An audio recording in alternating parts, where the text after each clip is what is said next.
Don't let the bedbugs bite, is what we've always been told. But Matt Camper, an urban entomologist at Colorado State University, is doing the exact opposite. He's gone and created a unique bedbug tattoo gun made of a jar, some wire mesh and thousands of hungry bedbugs.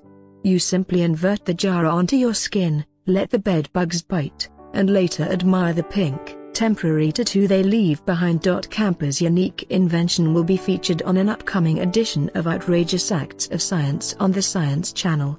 There's a rabbit pattern on the top of the jar, through which the bugs are allowed to access human flesh.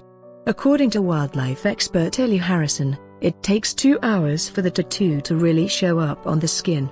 2 hours after the bedbugs have fed, the inflammatory response really kicks in and immune cells will flood into the tissues from the blood, producing redness and swelling and heat, she says on the TV show. Bedbugs feed exclusively on blood, she said. They find us via 2 sources. Firstly, they detect our body head, and secondly, they detect our carbon dioxide emissions. And they don't need to be that close, they can be 10 feet away and still find food. In case you're wondering, the bedbug tattoos don't really hurt so much.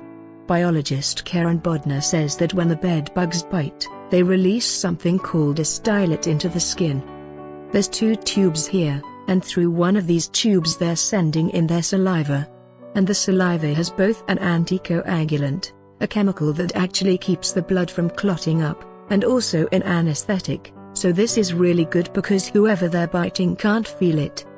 But biologist Chris Krishnapillai disagrees. If you're going to get bitten by 1,000 bedbugs, a bunny rabbit is really a bit soft, he says. You'd got to go for something a bit harder, maybe a skull and crossbones.